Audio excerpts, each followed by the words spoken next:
யாப்பிலக்கணம் என்பது செய்யுள் எழுதுவதற்குரிய இலக்கணம் ஆகும்.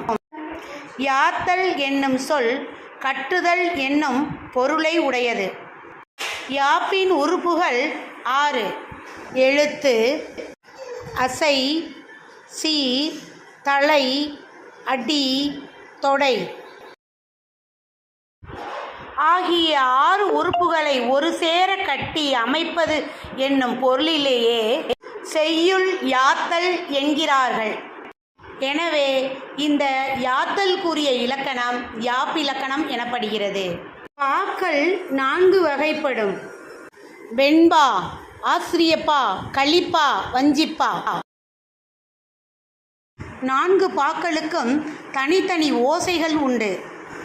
ஓசையை அடிப்படையாக கொண்டே பாக்கள் வகைப்படுத்தப்பட்டுள்ளன.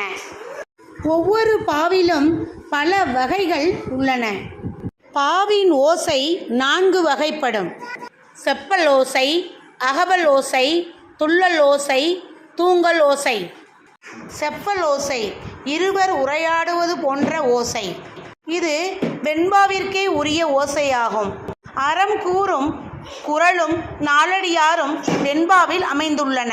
வெண்பாக்கள் 5 வகைப்படும்: குறள் வெண்பா, சிந்தியல் வெண்பா, நேரிசை வெண்பா, இன்னிசை வெண்பா, பகுற்றொடை வெண்பா.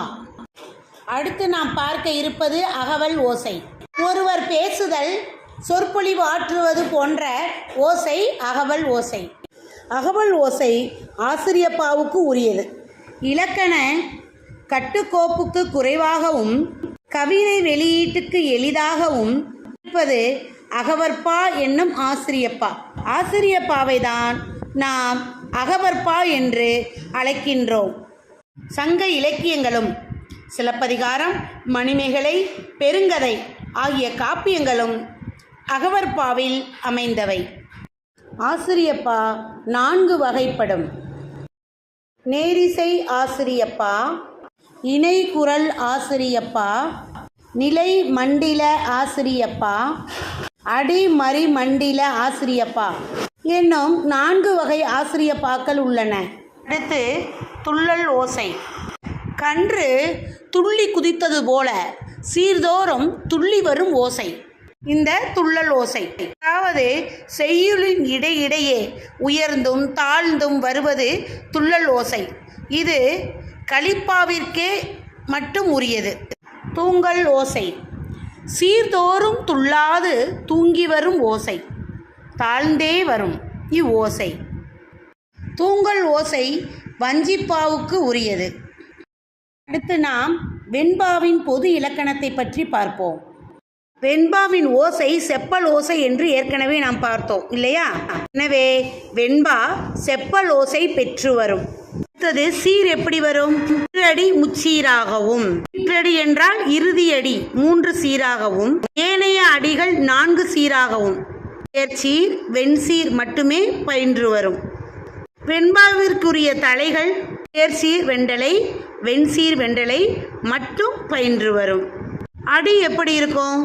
2 அடி முதல் 12 அடி வரை அமையும். ஆனால் களி வெண்பா 13 அடிக்கு மேற்பட்டு வரும். வெண்பா எவ்வாறு முடியும்?